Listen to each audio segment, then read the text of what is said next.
छत्तीसगढ़ में जब से सरकार बदली है और भाजपा की सरकार आई है, तब से केंद्रीय गृह मंत्री अमित शाह ने चुनाव के पहले जो दावा किया था कि यदि छत्तीसगढ़ में भाजपा की सरकार बनती है तो चुटकियों में माओवाद को समाप्त कर दिया जाएगा। सरकार बदली और उसके बाद से लगातार फोर्स आक्रामक रूप से बस्तर में माओवाद के खात्मे के लिए जंगलों में घुस रही है और लगातार उन्हें सफलता भी मिल रही है। एक बार फिर से भुजमाड़ के जंगलों में जवानों को एक बड़ी सफलता मिली है। हालांकि इसमें एक दुखद समाचार ये भी है कि एसटीएफ का एक जवान भी शहीद हुआ है।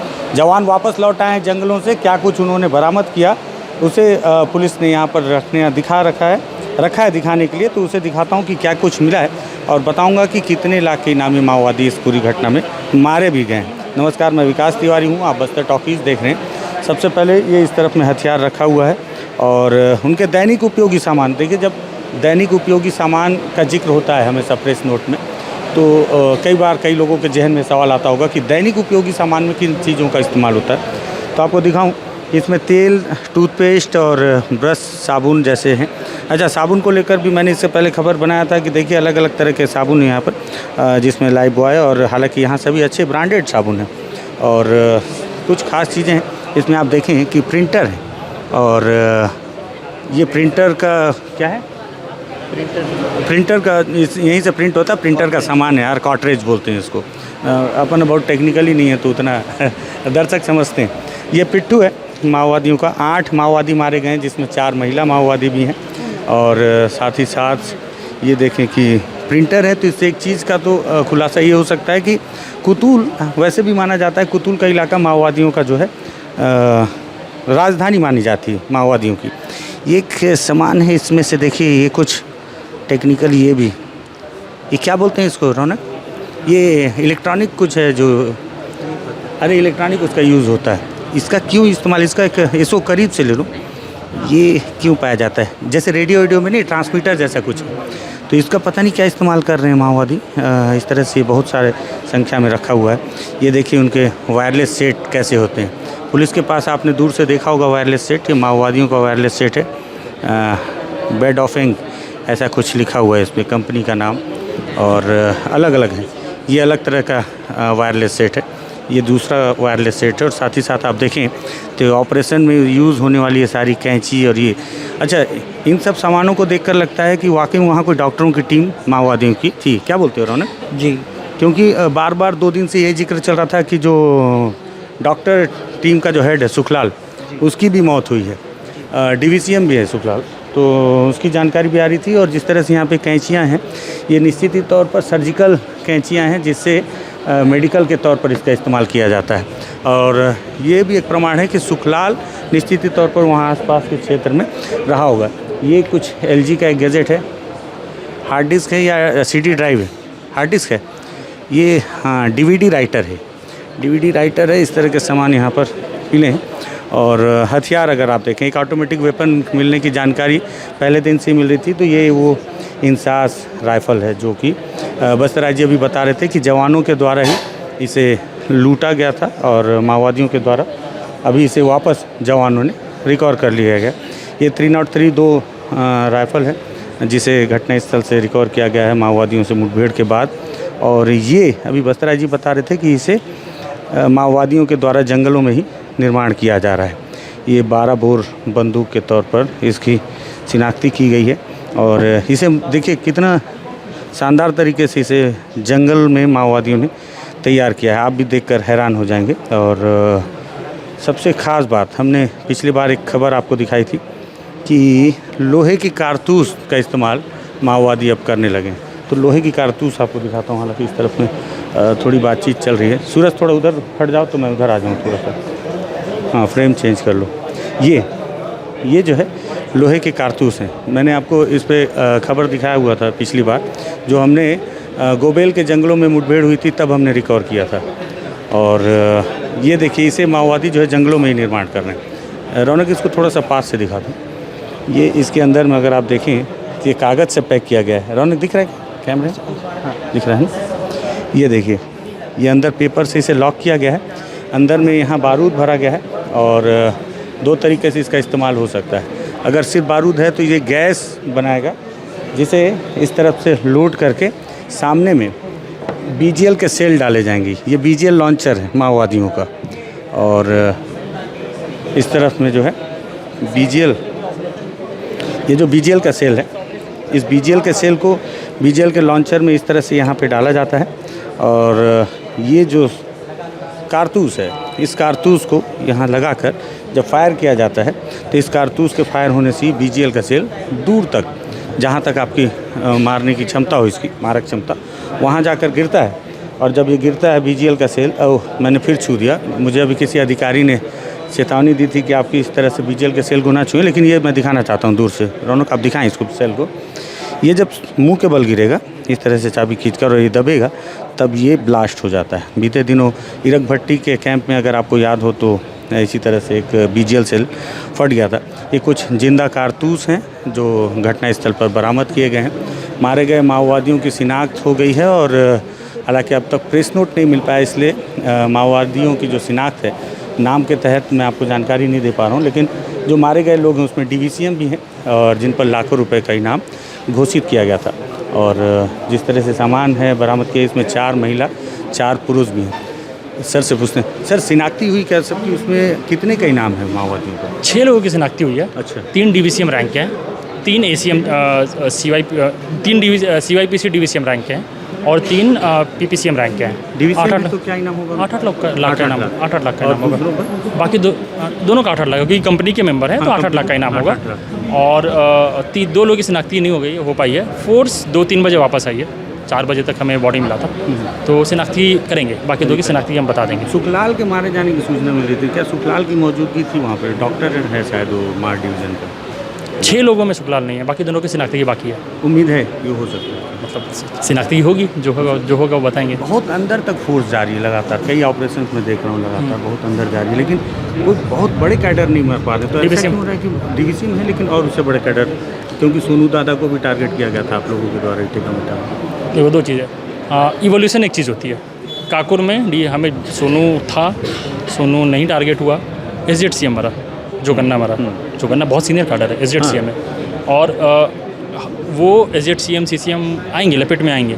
इम्पॉर्टेंट ये है कि जो हमारी मंशा है, अगर मंशा को देखा जाए तो हम नारायणपुर से 10 किलोमीटर, 15 किलोमीटर, 5 किलोमीटर के एरिया में अग्रेसिव, ऐसा नहीं है कि हम गाँव वालों, क्योंकि नक्सलियों की स्ट्रैटेजी क्या है, गाँव वालों को आगे रखो, मिलिशिया को रखो, छोटे कैडर को खुद पीछे ऐश करो। ठीक है, हमने इसको समझा है। हमने अब ये स्ट्रैटेजी बनाई कि हम सीधा उनको अंदर अटैक करेंगे। हम कर भी रहे हैं। हमने काकुर में अटैक किया, SZCM मरे, यहाँ पे 3 DVCM मरे हैं, बाकी 2 की शिनाख्ती बाकी है, और भी सीनियर हो सकते हैं। हमने रेखा वाया में सीनियर लीडर्स को मारा है, हमने गोबेल में कंपनी के 6 लोगों को मारा है, कंपनी की फाइटिंग फॉर्मेशन। तो ये समझना जरूरी है कि हम जिनको उन्होंने शील्ड बनाया है, गाँव वालों को, आदिवासियों को, नक्सलियों ने शील्ड बना के रखा है, उस शील्ड से लड़के नहीं लड़ना है। उनकी गलती नहीं है, वो तो अपनी मासूमियत में और नक्सलियों के डर से और उनके चंगुल में फंस कर कुछ उनका सहयोग कर रहे हैं या फिर काम कर रहे हैं, दबाव में भी कर रहे हैं, दबाव में कर रहे हैं, डर में कर रहे हैं, और शायद गन के नशे में कर रहे हैं, लेकिन होशाहवास में तो नहीं कर रहे हैं। तो हम जड़ पे जा रहे हैं। काकुर जड़ था, कोड़तामार का जड़ है, और गोबिल जड़ था, जड़ काटेंगे। जिस तरह से आप लोग को सफलता मिल रही है, ये बात तो तय है कि स्ट्रेटजी आप लोगों ने कुछ नई बनाई है जो कारगर भी है। कोई ऐसी रणनीति पे काम चल रहा है क्या कि बेगुनाह ना मारे जाएं? क्योंकि आपको ये भी पता है कि बहुत सारे आदिवासी, जैसे टेकामेटा में जब मैंने क्या हुआ था वहाँ मुठभेड़ का जब मैंने ग्राउंड रिपोर्ट किया, तो मैंने देखा आप लोगों ने जिसे सुरेश बताया उसका असली नाम रामलू था, जबकि सुरेश उसके घर के सामने था और जिंदा था। तो कई बार शिनाख्ती में भी ऐसी गड़बड़ी मैंने देखी, कई बार ग्रामीण भी बेवजह क्रॉस फायरिंग या किसकी गोली से मरते हैं पता नहीं, तो इनको कैसे बचाया जाए? टेकामेटा में हमने जो 10 लोगों की शिनाख्ती की थी, उसी नाम से फैमिली ने क्लेम किया है। ठीक है, ये कन्फ्यूज़न मीडिया में क्यों है, उसको अगर आपका कुछ ऐसा है तो आप उसे रेज़ कर सकते हैं, मुझे देख लेंगे। ठीक है, और ये तो मैंने शुरू में बताया कि ग्रामीणों से, सॉरी, उस पर आएंगे, उस पर आएंगे। बाकी ये तो मैंने पहले ही और बहुत स्ट्रेट बता दिया है कि अगर हम नारायणपुर से काकुर 40 रोड, जहाँ रोड हेड लास्ट है, आप जानते हैं कहाँ तक रोड है, 40 किलोमीटर चल कर जा रहे हैं और 4 दिन जंगल में बिता रहे हैं, तो हमारी पूरी मंशा है और पूरी तैयारी है कि हम गलती से भी छोटे कैडर को नहीं मारे। गाँव वाले निर्दोष की तो बात ही नहीं है, हम छोटे कैडर से भी टकराना नहीं चाहते, हम सीधा उनके गले में हिट करना चाहते हैं। ठीक है, और हम अगर छोटा कैडर भी नक्सली है, छोटे कैडर जो हिट हो रहे हैं उसकी जिम्मेदारी नक्सली की है। हम तो अपील करते हैं गाँव वालों से, मीडिया से और छोटे कैडर से कि इस विचारधारा जिसका कुछ वजूद नहीं बचा है उसको छोड़े। हमारी मंशा हमारे 4 ऑपरेशन और सारे ऑपरेशन में सीधा दिख रहा है, हम काकुर क्यों जाएँ और हम कोड़तामार का क्यों जाएँ, रेखा वाया क्यों जाए और गोबेल क्यों जाए। हमें सीनियर लीडर को ही मारना है। और इसके अलावा ये जो विचारधारा है, अगर नक्सल विचारधारा तो है ही नहीं, ये जो स्थिति है नक्सलवाद, 3 चीज़ पे टिका है।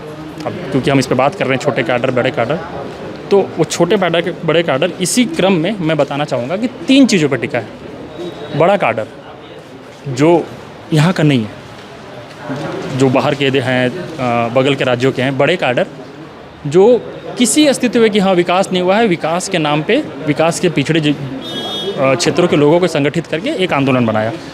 तो ये बड़े कैडर की एक विचारधारा थी जिस पे अब वो भी नहीं मानते हैं, जिसका वजूद नहीं रह गया, लेकिन उनकी जिद रह गई है क्योंकि उन्होंने अपना 30-40 साल दे दिया है। तो बड़े कैडर के जिद पे, बीच के कैडर के गन के नशे पे, गन अदालत, और छोटे कैडर के डर, 3 चीज़ पे नक्सलवाद चल रहा है। बड़े कैडर का जिद, बीच वाले का गन, और छोटा कैडर मिलिशिया गाँव वाले का डर।